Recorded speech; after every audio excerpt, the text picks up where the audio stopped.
حالا این جلسه که حسینم داریم سعی میکنیم که یه مرور کلی‌تری بکنیم تا اینکه به این نقطه‌ای که رسیدیم که بشه حسینم همراه بشه.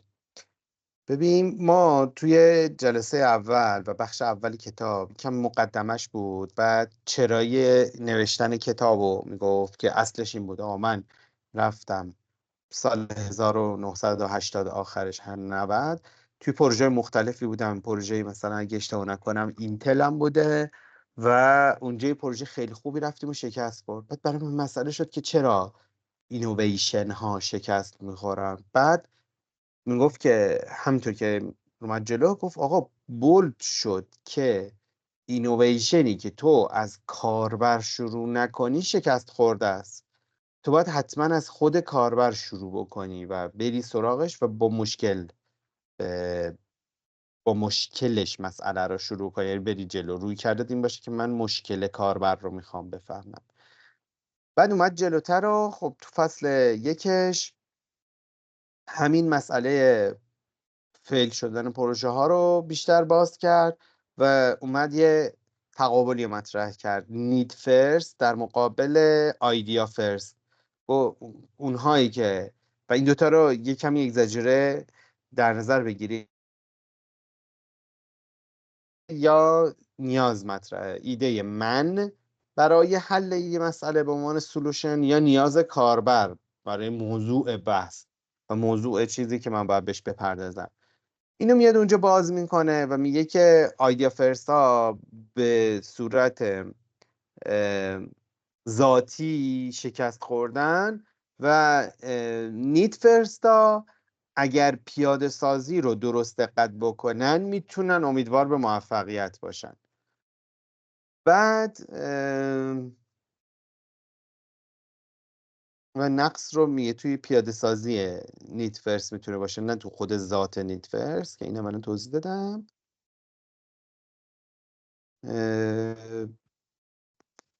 بعد میاد توی فصل 3. تو فصل 3 میاد میگه که خب من حالا میخوام یه دونه فریم ورک بهتون بدم برای اینکه بتونید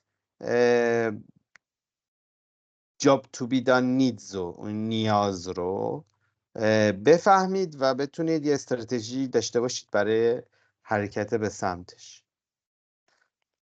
توی این job to be done needs که میاد صحبت میکنه که دیگه همین فصل دیگه. بله، میاد میگه که حسین این ماتریس رو میکشه، میگه که آقا 2 تا مقوله داری. مقوله 1، کار رو بهتر، این بالای چیز، کار رو بهتر انجام بده یا بدتر، با قیمت بیشتر انجام بده یا قیمت پایین تر. بعد این رو باز میکنه، میگه نکن 4 تا چیز میشه دیگه: کار بهتر، قیمت بالاتر، کار بهتر، قیمت کمتر، کار بدتر، قیمت بالاتر، کار بدتر، قیمت قیمت پایین تر. خب بدتر بودن کارم اونجاییه که این کلا ادعاش این بود که باید تو significantly better کار رو انجام بدی دیگه. یا significantly better تو این دوتای بالا، یا نیست. این نیستش میشه مثلا اینجا نیست، یا یه کوچولو پایین تر باشه میشه اینجا. خب ولی این بالا significantly better. و اینا رو باز میکنه و یعنی اینو توضیح میده در موردش. بعد میاد میگه که خب چه کاربرای هر کدومشون کجای این ماتریس قرار میگیرن. اونهایی که underservedن، یعنی وارد بازار شده ولی عرضه کننده‌ای براش نبوده، عرضه‌ای بهش نرسیده. اونهایی که overservedن، یعنی اینکه وارد بازار شده و خیلی عرضه براش موجوده. اونهایی که نان کانسومر هم، یعنی اینکه اصلا وارد بازار نشدن که بخوان استفاده ای بکنن. اینها رو میاد اینطوری تقسیم میکنه. بعد میاد میگه که خب 5 تا استراتژی داریم. استراتژی دیفرنشیتد استراتژی توضیحش میده، دیسکریت استراتژی اینو توضیح میده، دامیننت، دیسراپتیو و ساستینینگ استراتژی. هر کدومش رو توضیح میده که چی هن. بعد میرسیم به اینکه خب چطوری اینا رو پیاده سازی کنیم، که صحبت این جلسه میشه پیاده سازی اینا. امیدوارم حسین تا اینجایی که یا از گذشته گفتیم خیلی مختصر گفتیم، ولی امیدوارم کمک کننده بوده باشه برات. آره مرسی. بریم جلو. میاد میگه که خب ما داریم در مورد چی صحبت میکنیم؟ اولین قدم پیاده سازی اول در مورد پیاده سازی هم میگه آقا وقتی میخوای بیای این ماتریس میتونه استفاده بشه برای اینکه تو بتونی یه استراتژی کوتاه مدت و بلند مدت داشته باشی که موفق باشه. بعد فقط میگه آقا چه چیزی مهمه، اینو آخر این فصل هم بچه‌ها خیلی بهش تاکید میکنه. میگه که آن چیزی که خیلی مهم است این است که تو بفهمی از کاربرانت، یعنی سگمنت کاربرانی رو بشناسی که آندرسرو و یا اوورسرفد هستن.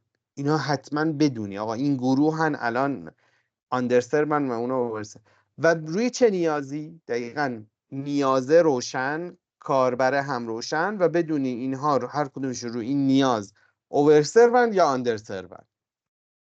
این اون چیزیه که به تو دید میده که حالا من کدوم یکی از این استراتژی‌ها رو داشته باشم.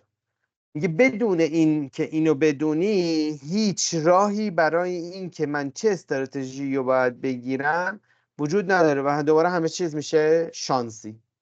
این صحبتش این بوده من میخوام اینویشن ساکسس رو به جای اینکه چانس باشه بیام بکنمش ساینس، آرت باشه بکنمش ساینس، از آرت درش بیارم بشه ساینس. ساینس یعنی چیزی که من میتونم تکرارش کنم، میتونم شرایط مختلف اونو خروجی یکسان بگیرم، قابل اندازه‌گیریه، قابل بررسیه. آرت هیچ کدوم اینا نیست دیگه. میخوام این کار بکنم. میگه بدون اینکه بدونی من روی چه نیاز مشخص روشن، چه گروه آندرسرو و یا اوورسروی دارم از کاربرانم، نمیتونی این کارو بکنی.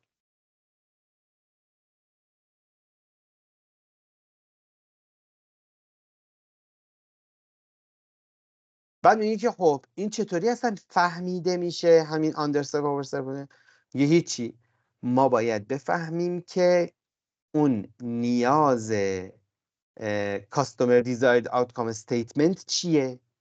کاربر وقتی میخواد اندازه گیری بکنه با چه معیاری اندازه گیری میکنه که موفق بود یا موفق نبود. بعد اینطوری من میتونم بفهمم که این سرفت شده یا نه، حالا آندر سرفت، اوور سرفت، همه این چیزاشو میتونم بعداً بفهمم.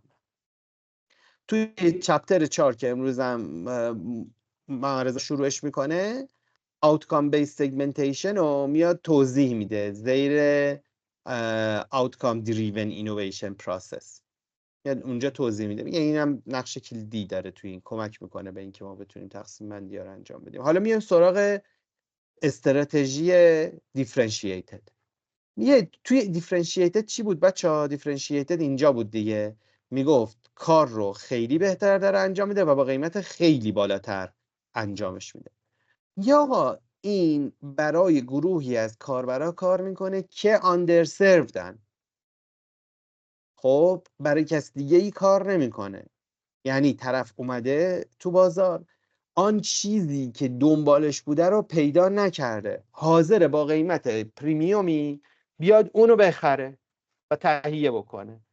حالا تو اگر رفتی یه همچین محصولی رو آوردی، میتونی به این آدم ها بفروشی، دوباره به آدم آندرسرود، خب نه به آدمی که اوورسروده.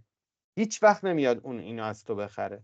آدمی که آندرسروده میاد با قیمت خیلی بالا این رو ازت میخره. و دوباره نکن این نکتهش این بود دیگه، get the job done significantly better. یعنی تو میای قیمت بالا گفتی، ولی آن چیزی هم هست که این دنبالشه و هیچ جا پیدا نشده، تو میای با کیفیت خیلی بالاتر نسبت به آن روش های رایج میای اینو انجامش میدی. یه پرافیت خیلی عجیب میاره واسه دیگه. این تو یه گروس مارجین وحشتناک زیادی داری، خب یه سود ناخالص خیلی، سود خالص خیلی زیادی داری. به خاطر چی؟ به خاطر اینکه گروس ناخالص به خاطر اینکه اومدی یه کالایی با قیمت خیلی بالا فروختی. خب ولی نکتهش هم اینه که ممکنه مارکتش خیلی بزرگی نباشه و تو نمیتونی بیای به همه این رو ارائه بکنی. یعنی اینو باید یعنی بدونی من به یک گروهی از کاربرا میتونم اینو ارائه بدم، خیلی سود خوبی هم بگیرم توی اون رشد. درست استراتژی مثلا یه رشد خیلی خوبی هم fastest growing، این به عنوان یه روش fastest growingه. بری کسایی رو پیدا بکنی که در به در دنبال حل این مشکلشونن و هیچ کس نتونسته حل بکنه، مشکل اونها رو حل بکنی و با قیمت بالا هم حلش بکنی. پس این world's fastest growing and most profitable companies مثلا از این استفاده میکنن. یه کمک میکنه که کمپانی بتونه وارد مارکت بشه، یه پرافیت خیلی قابل توجهی هم، سود قابل توجهی هم بگیره. بعد حالا این فرصت بهش داده بشه که بخواد بره سراغ بقیه مارکت با استراتژی های دیگر.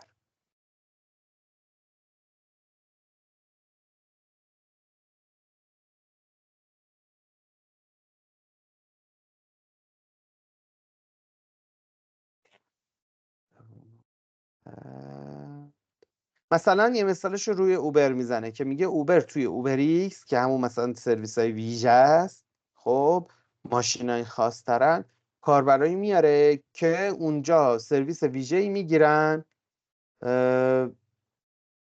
از اینو آفش کنم.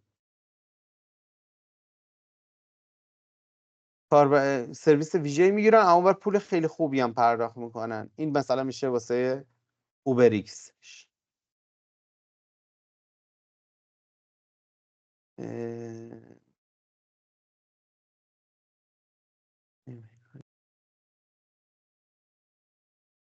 میگه چه اتفاقی دوباره میفته؟ میگه که ببین به خصوص وقتی کمپانی یکم جا افتاده و اینو مثلا واسه اپل داره میگه کمپانی جا افتاده و دیگه یه کاربرایی داره، میاد یه محصولی رو میزنه که significantly better هست. خب بعد دیگه این کاربراش مدام دارن اونو استفاده میکنن، میخرن، ولی اینکه اصلا از همه امکاناتش هم استفاده نکنن.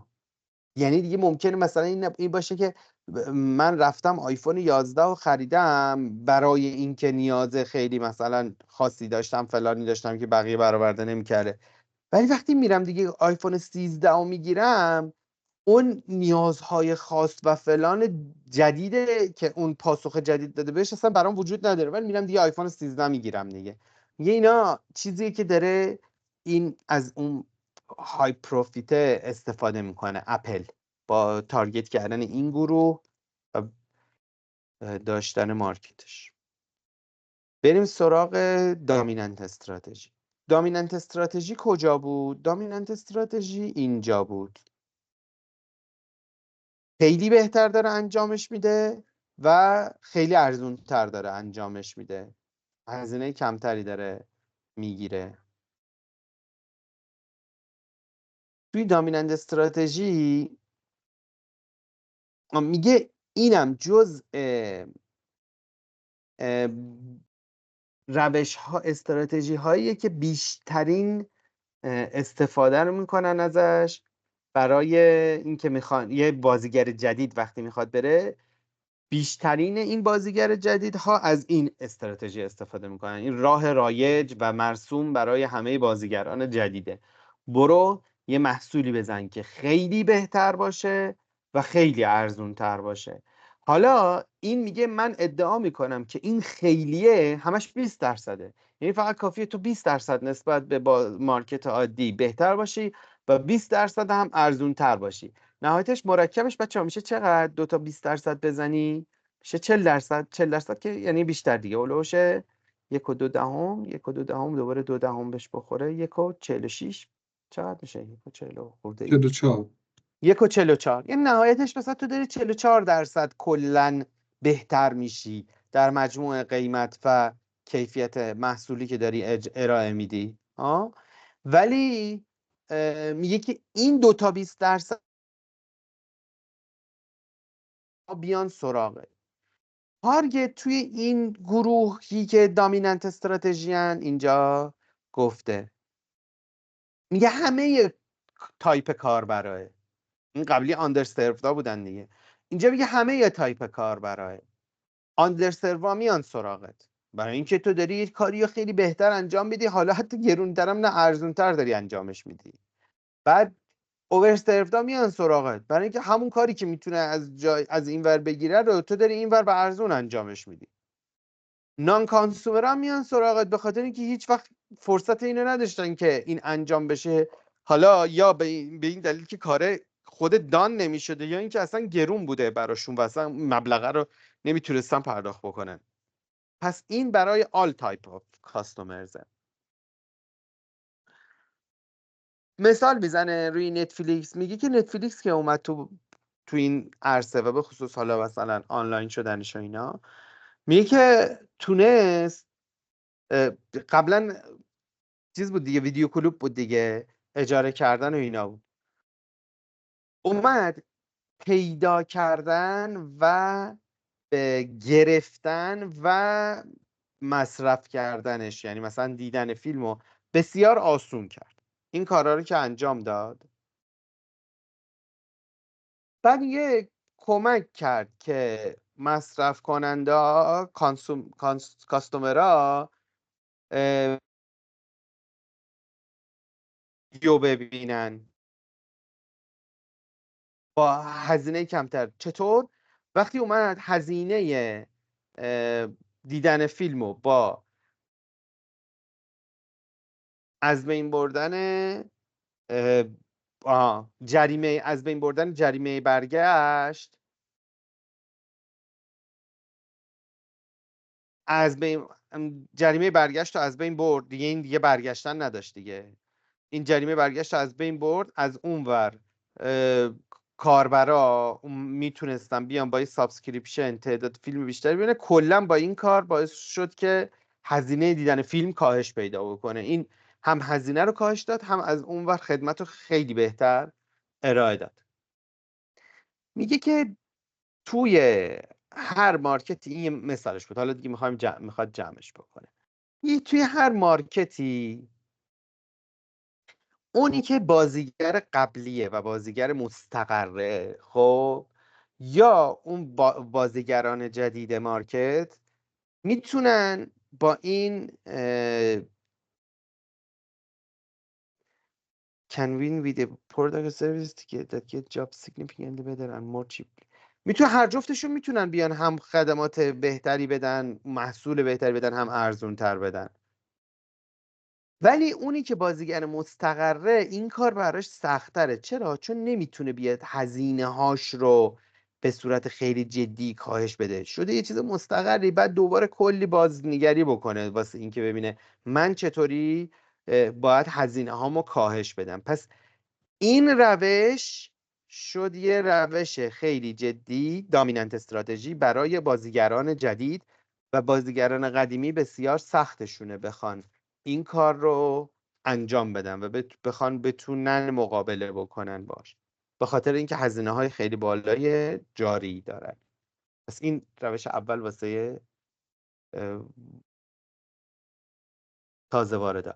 اینجا هم گفت خیلی میان سودای عجیب غریب و رشدای عجیب غریب میکنن. چطور؟ به خاطر اینکه یه سود خیلی زیاد داره نسبت به هزینه‌ای که میکنه و محصولی که هیچ کس دیگه ای داره اونو ارائه نمیده برای اون گروه. اون گروه مجبور تنها و تنها از تو خرید بکنه و تو هم داری خیلی خوب این رو انجام میدی دیگه. بعد میایم سراغ چی؟ پیاده سازی دیسراپتیو استراتژی. دیسراپتیو استراتژی کدومه؟ دیسراپتیو استراتژی اینجاست. محصول اصلا بهتر نیست ولی قیمت بسیار کمتره. یکی دوست عزیزمون آقای کلایتون کریستنسن، نویسنده کتاب پراسپراتی پارادوکس، معمای فقر و چند تا کتاب دیگه که قبلا هم در موردش صحبت کردیم توی فصول قبلی. ارتباط خوبی با این آقای نویسنده این کتاب داشت. میگه که میاد در مورد disruptive innovation صحبت میکنه. توی اون کتاب Prosperity Products هم در مورد همین disruptive innovation خیلی صحبت میکنه. میگه این حالا میگه که ببین این خیلی میخونه با همین مسئله که ما داریم توی این disruptive میگیم. تو یه محصول میدی که اون اساسا خیلی بهتر نیست ولی بسیار ارزون تره. دیسراپتیو استراتژیا هم برای دو گروه کاربره، هم برای اوور سرفد کاستومره، هم برای نان کانسومراست. نان کانسومرها اونایی بودن که تا حالا اصلا وارد نشده بودن دیگه. people who do not buy currently available products، هیچی رو نخریده. اونی که میخواستن بخرن یا تجربه خرید کمی دارند آندر سرفدا. ولی اوور سرفدا اونایی هم که دارن آلردی میخرن و عرضه کننده برای اون تقاضایی که اینا دارن زیاده.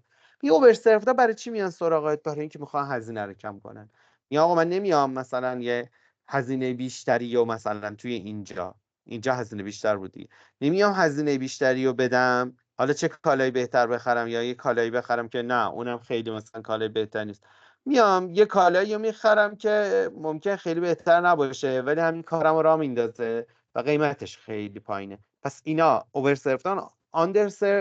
نان کانسومر هم میگه تا حالا اصلا فرصتش برای من ایجاد نشده، پاسیبیلیتیش نبوده که من اصلا امکانش نبوده که من بگیرم، اون میاد اینجا خرید میکنه.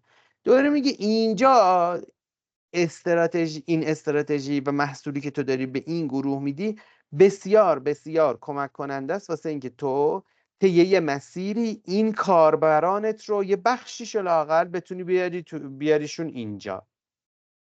یعنی با اینها حرکت میکنی، همونطور که هزینت پایینه برسی به این محصول دوی بده، خب خیلی بهتر. بعد اونجا تو اومدی خودت از اینجا شروع کردی و رسوندی خودتو به این دامیننت استراتژیه و اونجا گروه زیادی از کاربرا رو میتونی بگیری. من قطع شدم بچه‌ها، دارید صدامو؟ یه بوقی خوردم. نه وصله یه کوچولو چیز شد در حد یه ثانیه. آره چند بار اینطوری قطع شدی ولی در حد 3-4 ثانیه بود. تعریف انشالله خوب باشه، مشکل آره، نخوریم. ببخشید من من مجبور شدم یه خورده بگو. صحبت قطع شد. اون مثال اوبره رو من سرچ کردم، به نظرم اشتباه اومد، یعنی با توجه اون هزینه‌ای که نوشته بود اون همین چیز بود مثال اوبریکس اوبره. آره اوبر نه اوبر پول و چیز بیارونو سرچ کردم. اینجا. آره این اوبر پول این آها اوبرپول مثل تپسی لاینه دیگه.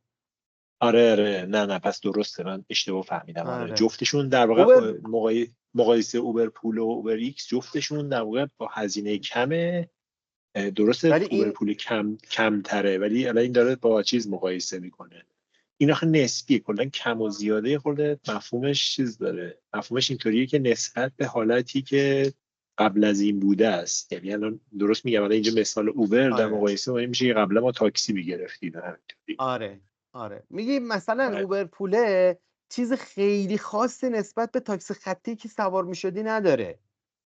خب خیلی ها مثلا نزدیک به همونه و اینا، ارزونه، میاد کاربر استفاده میکنه. ولی اوبر بلک مثلا اینطوریه که میاد مثلا یه لکسوس وای میسه، یه مثلا تویوتای ترتمیز وای میسه، یه هیوندای ترتمیز وسط وای میسه آره. و تو مثلا آره. مهمون وی آی پی داری، حاضری هم بابت این هزینه هم بکنی. اوبر ایکس هم میشه چیز دیگه، میشه کل این اسنپ فود و فلان اینا همشون اوبر ایکس هن دیگه اگه اشتباه نکنم. آها اونا چیز میشه نه ببین اونا که توی همینه خب، ولی اوبر ایکس اینجا گفته بدر فاستر چیپر دن تاکسی. نه این اوبر معمولیه انگار. آره این اوبر معمولیه، منم سرچ کردم همین رو فهمیدم. تو چیزه آره پرایوت تاکسیه دیگه این کار چیز نیست. آره اون میگه ببین هم سرویسش خوبه واقعا نسبت به همون حالت عادیه، میگه هم سرویسش خوبه هم واقعا ارزون تره. نسبت به اینکه تاکسی خطی که 4 نفر تو ماشین میشینن، نه، همون تاکسی که کنار خیابون وای میسته تا بگیره. آره به آره قول لس آنجلس مدالین تاکسیای زرد. آره این الان اوبر پوله در مقایسه با اوبر ایکس ارزون تره، ولی آره این الان توی گروه هن، چون اینو داره با اینور مثلا با اوبر بلک و به قول تو تاکسی خطی داره مقایسه. آره ردیفه اگه بریم. تاکسی در بستی. خب بعد میگه که داشت در مورد دیسراپتیو صحبت میکردیم، گفت که پس این بسیار راه خوبیه که تو با دیسراپتیو شروع کنی و خودتو به دامیننت استراتژی برسونی.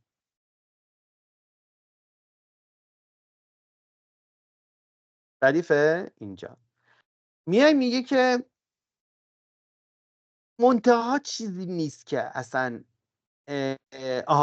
دوباره از کمپانیا، می کمپانیای استبلیش، این کیوبمنت، یعنی آنهایی که الان در بازیگران فعلیان، نمیان سمت این، به خاطر اینکه این عموماً سود کمی داره و اتفاقاً استارتاپ ها میرن برای اینکه استارتاپ ها به رشد فکر میکنن. یعنی تو بازیگر جدیدا، نیو اینترنت ها، اینا چون به رشد فکر میکنن، میگه من وقتی بیام اینجا امید اینو دارم که بیام پروداکت ورژن 1 ورژن 2 ورژن 3 ورژن 4 خودم برسونم به این دامیننته.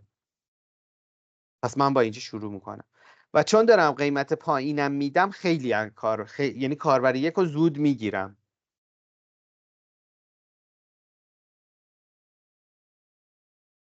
بریم سراغ دیسکریت استراتژی. دیسکریت استراتژی مال کجا بود بچه ها؟ مال اینجا بود. اینجا قیمت پایین، کیفیت پایین. من کسی میتونه اینو بفروشه؟ میگه که تو اگر کسی باشی کاربر که آندرسروردی یا تحت یه مثلا شرایطی هستی که محدودی، ریستریکتدی، یا اصلا محصول در اختیارت نیست واسه استفاده کردن، راهی جز این نداری که با قیمت بالا بیای یه محصول کیفیت اون چی که هست رو بخری دیگه. هیچ راهی غیر از این نداری. آقا مثالش زوهو کلیکه. ما داریم به جای آفرین اسلک ازش دقیقاً استفاده داره. میکنیم چون مجبوریم. آفرین همین، دقیقاً مثل همینه. این چون تو دسترسی نداری اصلا به این که از اسلک استفاده کنی، ریسکش بالاست دیگه. نتونستی یه دسترسی ایجاد بکنی که ریسک فری باشه، ریسکش خیلی بالا بوده واسط و کمپانی داغون میشده. گفتی اشکال نداره، میرم از یه چیز بی خودی استفاده میکنم ولی هستش، نگران این نیستم که مثلا از دستش بدم و اینا. باشم یه قراردادی امضا کردی که هر کیم بخواد تحریمش کنه، اصلا یه اینستنت برات یه جای دیگه با یه مثلا چیز میاره بالا، میگه این مال تو، مثلا این با تو میرم تا آخر عمرم باهات هستم مثلا. Sell it to a unique situation that justifies a higher price. A discrete strategy is best suited for situation in which higher priced version of the existing product would be very welcome. اون جایی که حتی مثلا قیمت بالاتر یه محصولی که الان موجوده خیلی قابل پذیرش باشه. نکته ای که اینجا وجود داره اینه که آخه من باید بتونم این وضعیت رو شناسایی کنم. همینی که داریم میگیم، من بتونم وضعیت ایران رو شناسایی کنم به عنوان مثلا یک کاربرانی که داخل ایرانن، اینا ریستریکتدن یا نو اکسسن. پس حالا اگه من محصولی دارم میتونم بیام همین کار رو، همینی که الان در مورد زوهو گفتید اتفاق بیفته. یه مثال میزنه، میگه آقا فرض کن یه کاربری داری چک گرفته، اصلا نمیتونه چکشو کش کنه، نمیتونه چکشو نقد کنه. چرا؟ برای اینکه حساب بانکی نداره. یا باشه من میام الان برات اینو اینطوری انجام میدم، اینقدرم چیز میگیرم، کمیسیون میگیرم، اینقدرم هزینه میگیرم ازم. اون راهی جز این نداره، باید بیاد پیش تو براش انجامش بده. شرخر دیگه. آره مثلا همینی که الان همین شرخری که داریم. یکی دیگه استارتاپ مثلا بزنید، استارتاپ آره شرخر بزنید. شرخر از سرویس. As another example, consider alien travelers who are legally prohibited from taking bottles of drinking water through security. یا نمیتونی مثلا توی شیشه نوشیدنی رو بیای ببری، یا ایرلاینی میگه که من این کار رو برات میکنم. وایسا نه. This restriction enable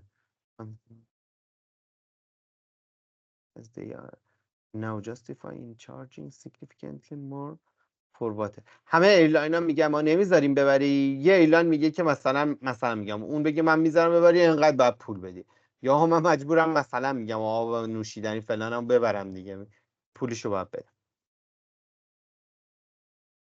میرسیم به ساستینینگ استراتژی. ساستینینگ استراتژی کجا بود بچه‌ها؟ اینجا. یعنی نه خیلی بهتره نه خیلی ارزون تره. خب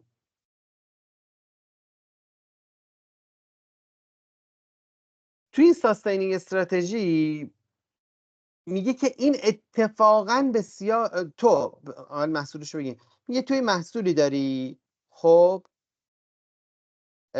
که slightly بدره و slightly چیپره. خب اینم توی 5% تعریفش میکنه، بهتر 5% بهتره، 5% ارزون تره. این نیو اینترنت ها قطعا باید از این دوری کنن. اصلا این اصلا استراتژی نیست که اینا بخوام وارد بشن، به خاطر اینکه تو چیز خاصی نداری که اصلا کسی بخواد قانع بکنه که اصلا روی تو سویچ بکنه، از برند و پروداکت قبلی ول بکنه و بیاد روی تو سویچ کنه. همونطوری که قبلا گفتیم یه چیزای 20% که مثلا دوتاش با هم دیگه 44%، اولش 50% داره اختلاف ایجاد میکنه، از چیزیه که کاربر رو بخواد قانع بکنه که جابجا بشه. و یه چیز 5% دو تا 5% رو هم دیگه که اصلا این اتفاقه نمیافته که بخواد مثلا جابجا بشه کاربر 12% مثلا. پس میگه شما اگر دنبال اینی که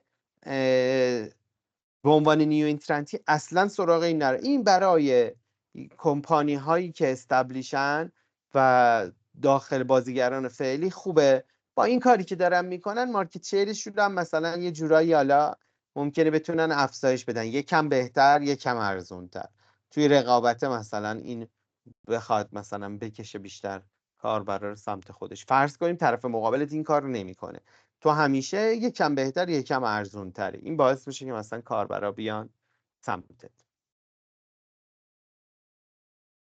میگه این سعی کردم این آخر فصله سعی کردم با این ماتریسی که بهتون میدم کمک کنم که بتونید استراتژی مناسب رو انتخاب کنید. ولی این هایلایت آخر دوباره بدونید، دوباره هم تاکید میکنم، اگر تو نتونی نیاز رو بفهمی و بفهمی که چه گروه آندرسرو و یا اوورسروردی از کاربرا داری، هیچ وقت نمیتونی استراتژی رو انتخاب و اعمال بکنی و این اینویشن کامل برات همون شانس و آرت میمونه نه ساینس. اینجا هم گفته که انشالله در فصل بعد که محمد رضا توضیح میده این پروسسی که میخواد تو بیای بهش برسی توی این پیاده سازی اینویشن با اون آوتکام دریون اینویشنه بهش پرداخته میشه. محمد رضا من صفحه ما از شیر در میارم و تو شیر کن. بله بچه‌ها اگه سوالی داشتیدم در حد چند دقیقه الان من در خدمتم رو بگید. خب بریم ما. بریم. من از همینجا شروع بکنم، از این جمله که اینجا بول کرده. میگه که تا اینجا یه چیزی گفتیم که اون حالا گروس استراتژی ماتریکسه بود، یه سری حالت ها و سیچویشن هایی رو گفت که تو هر کدوم باشیم استراتژی فرق میکنه و باید یه روش جدیدی رو بریم. حالا میگه که تو این فصل بعدیش قراره صحبت بکنیم که چجوری ما دنبال یه سری اطلاعاتی بریم که بفهمیم تو چه سیچویشنی قرار داریم که با توجه به اون بریم یه استراتژی انتخاب بکنیم. یه پروسه‌ای که بخوایم اطلاعات لازم رو به دست بیاریم و تو این فصل بعدی میخواد بگه. این پروسه در واقع جمع آوری اطلاعات و حالا outcome driven innovation پروسس یا همچین چیزی. میگه که موفقیت یه حالا اینویشن یا حالا چیزی که تو یه ایده‌ای که داریم بستگی داره به اون پروسه‌ای که ما انتخاب کردیم که بخوایم اون اینویشن رو به دست بیاریم و این پروسه مهمه، چون از سر تا تهش که بریم حالا جلوتر هم می‌بینیم خیلی از اون جاهایی که میگه این مهمه اگه این کارو نکنیم چی میشه، اینا خیلی تاثیر میذاره روی که نتیجه‌ای که میگیریم چی باشه از اون پروسه.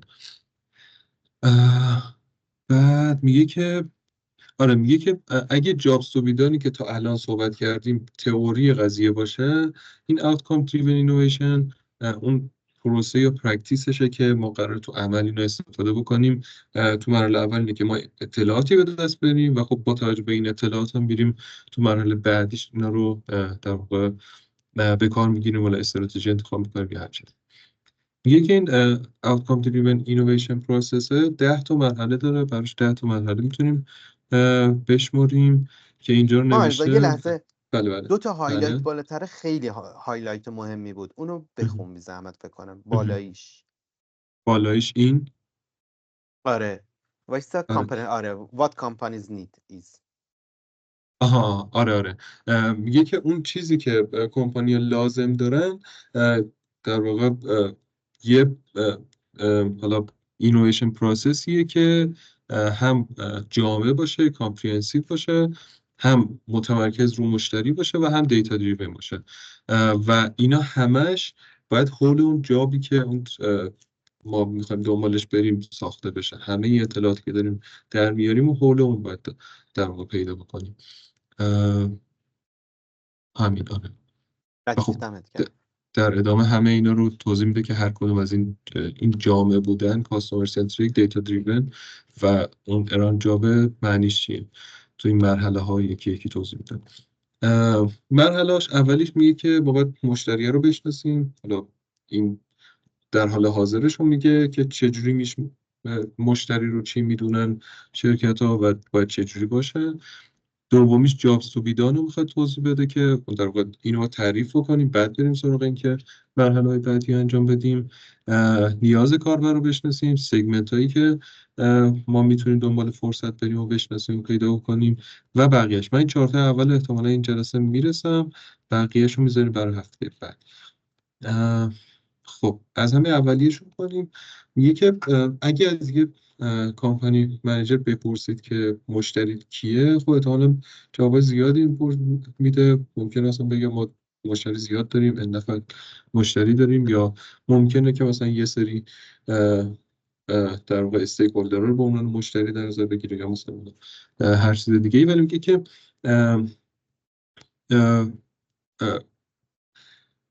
این که ما بگیم کلی مشتری داریم خیلی جواب درسته نیست. یعنی هم ما مسئله رو خیلی ساده کردیم که خب کلی مشتری داریم طبیعیه، ولی خب پیچیده‌اش هم کردیم که ما کلی مشتری متنوعی داریم که نمیشناسیمشون. میگه که اون چیزی که ما نیاز داریم اینه که ما بدونیم که داریم به این محصول رو به کی داریم ارائه میدیم، این خدمت رو در واقع ما به کی داریم خدمت رسانی میکنیم و لازمه که ما اینا رو آیدنتیفای بکنیم و بعد بریم سراغ این که از این کاربری که ما انتخاب کردیم که گفتیم این مشتری منه، اینسایت جمع کنیم. اون هدفی که ما ازش داریم به هر حال ما یه سری اطلاعات در میاریم، بعد بریم استراتژی انتخاب بکنیم دیگه. اول باید بدونیم که از کی باید اطلاعات جمع بکنیم و اون اینسایت ها رو به دست بیاریم. میگه اول مشتری رو مشخص کنیم، بعد بریم سراغ اینسایت گرفتن. میگه که 3 تایپ کاستومر میتونیم تعریف بکنیم و بریم دنبال اینسایت گرفتن. یکی اند یوزر، یکی اون در واقع ساپورت تیمی که قراره محصول رو قابل استفاده بکنه و یه یوزری هم که قراره تصمیم گیری بکنه برای خریدش. یه مثالی میزنه که این خیلی شفاف میکنه منظور هر کدومش چیه. میگه که فرض یه در واقع چیزی رو در نظر بگیرید. همینجا گفته یا نه؟ اینجا یکی توضیحش میده، بعد مثلا رو میزنه. میگه که اون شخص، اون کاربری که قرار از خدمت یا پروداکت استفاده بکنه و اون کور فانکشنال جاب رو در واقع داشته باشه و در واقع انجام بده، اون میشه اند یوزر.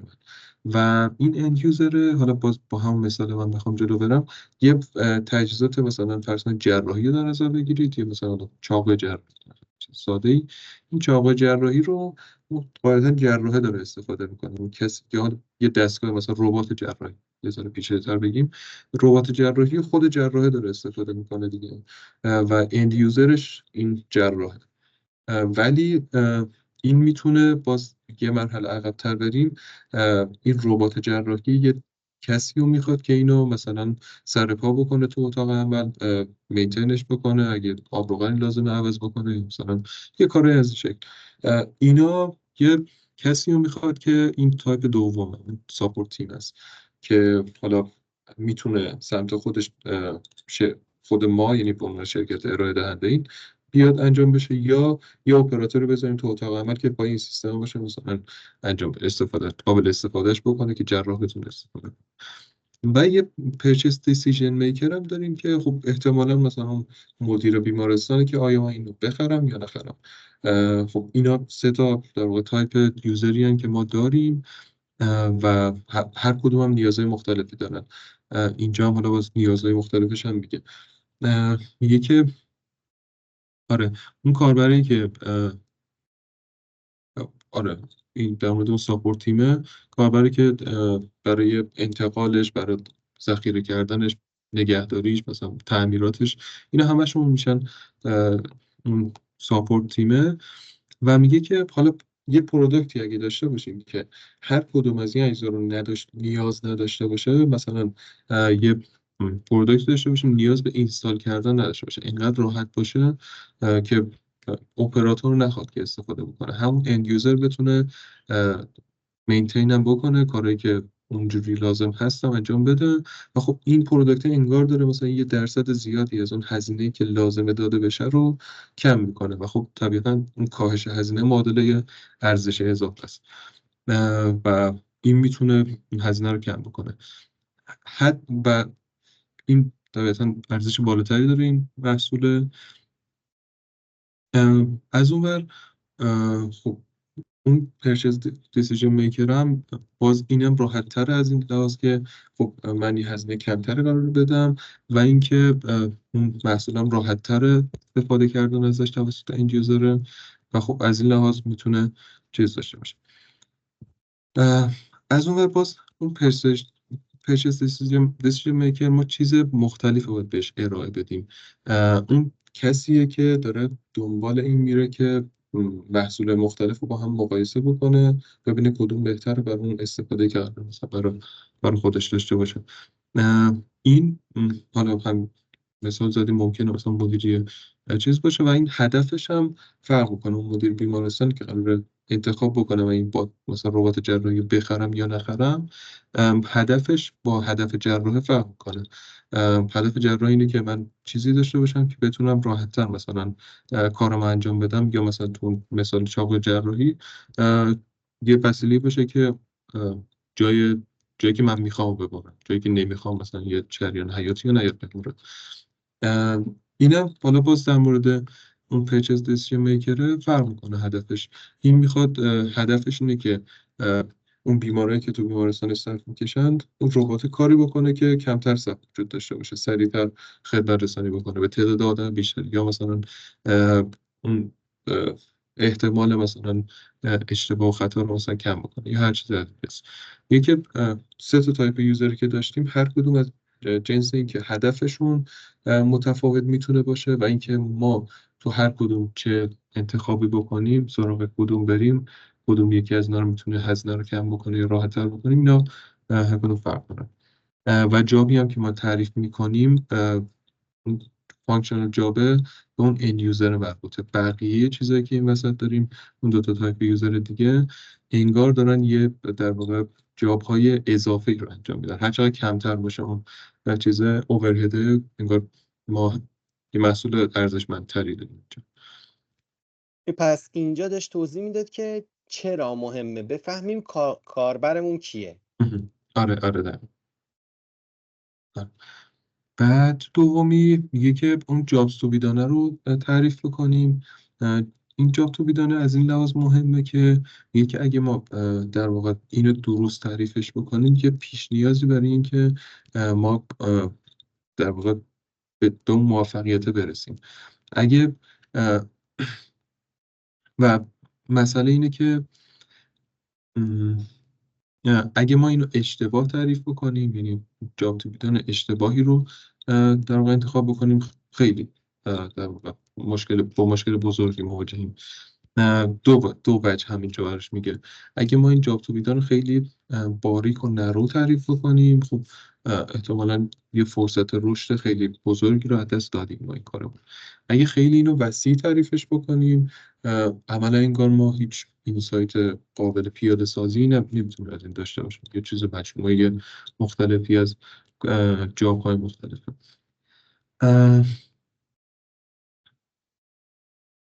میگه که اون پارت اصلی که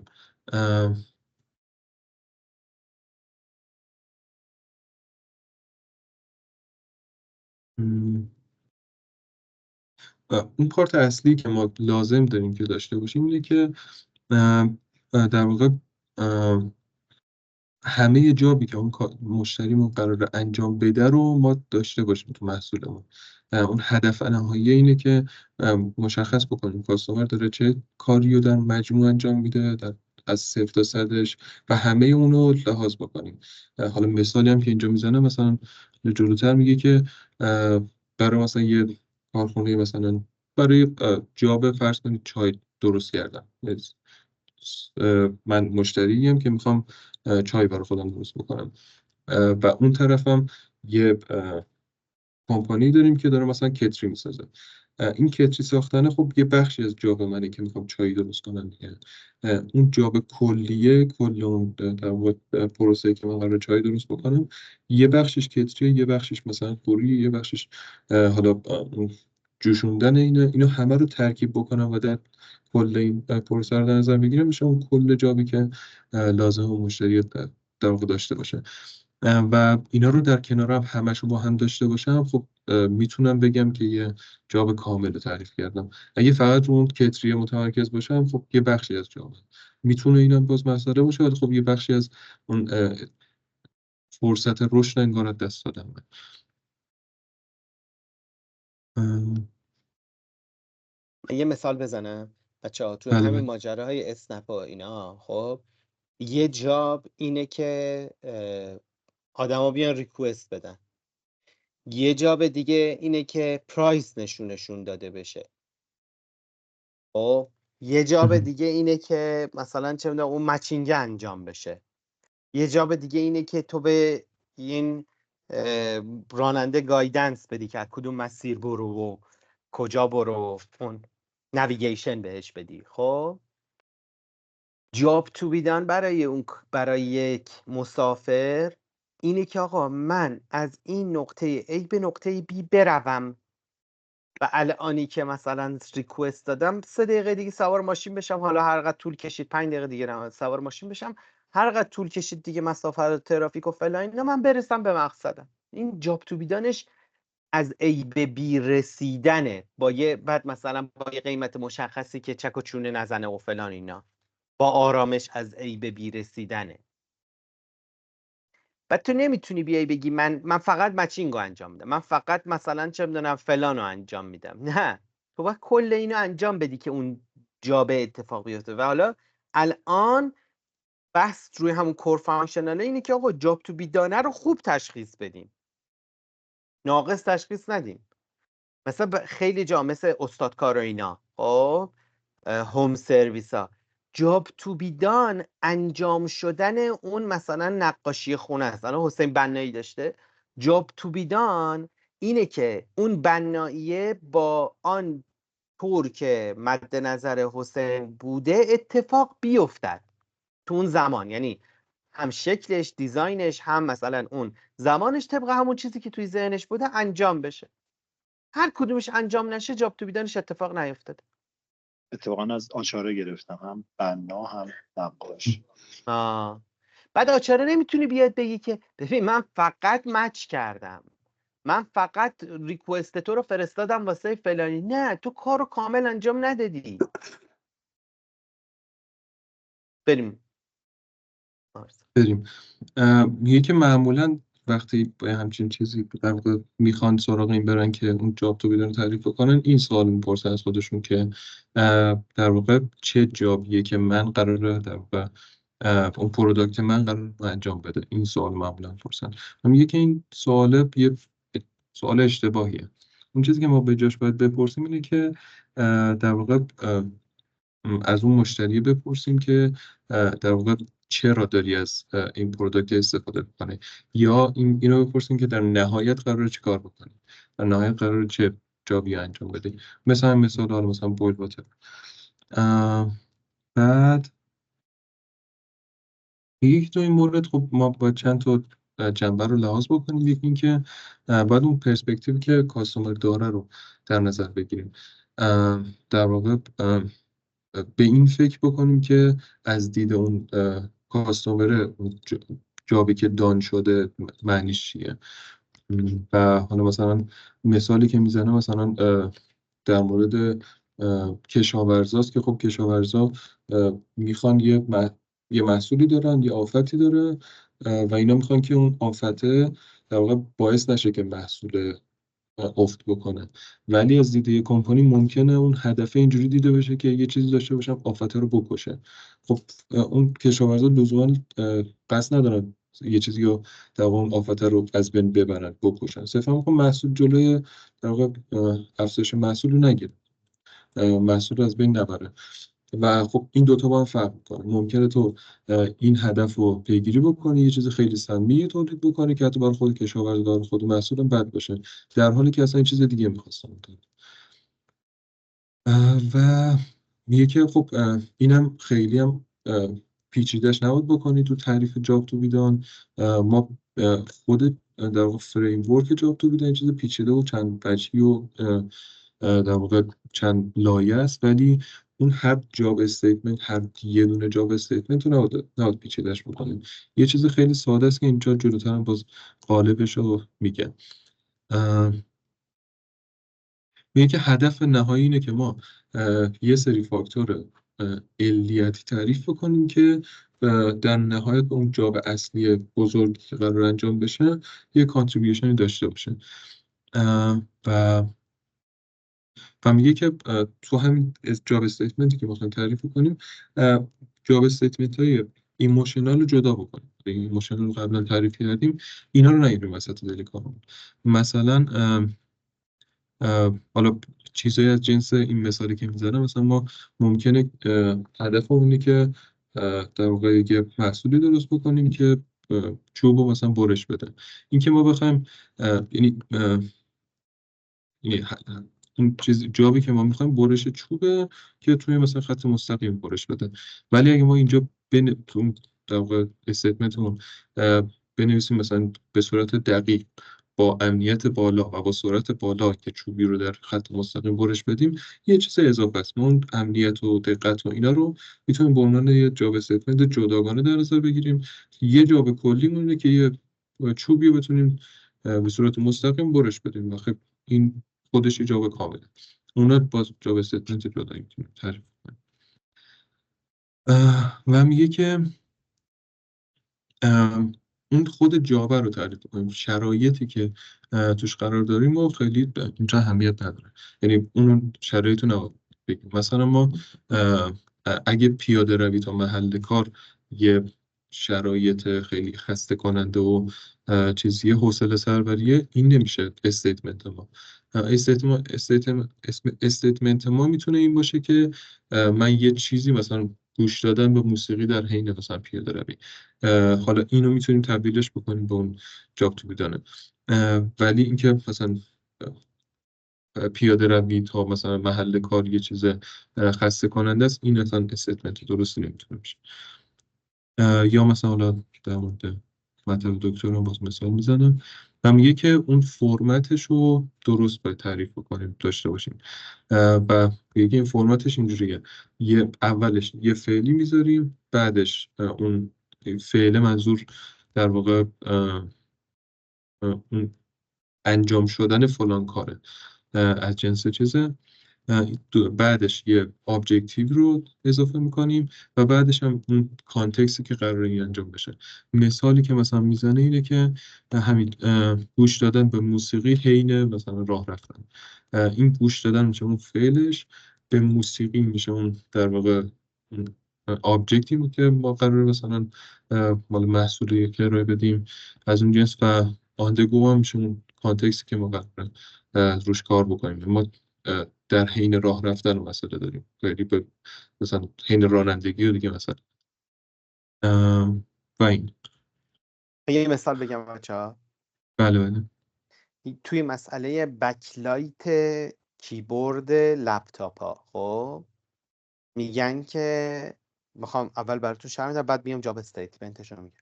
یه مادر توی اتاق بچه ها که خوابن میخواد با لپتاپش کار بکنه و نمیتونه. فکر کنید هنوز بکلایت نیست، نمیتونه. حالا جاب استیتمنتش چی میشه؟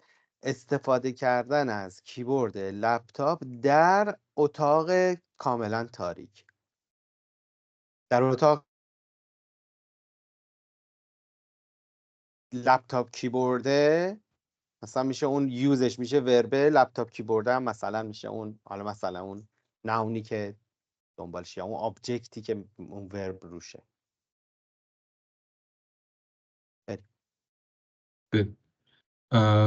این بعدیه رو بذارید ببینیم چقدر طول میکشه. بعدیش یه ذره طولانیه، بریم یا باشه برای هفته بعد؟ میخواد بریم باشه هفته بعد، الان 5:30 هم شد. هفته بعد بذار باشه آره باشه. بذار خودت هم نظرت هست. آره بذارم بذاریم هفته میشه بعد. هفته بعد بذارم. بچه سوالی دارین؟ نه دمتون گرم. دمت گرم محمد رضا. این ببین شما استاپش کنم. مرسی.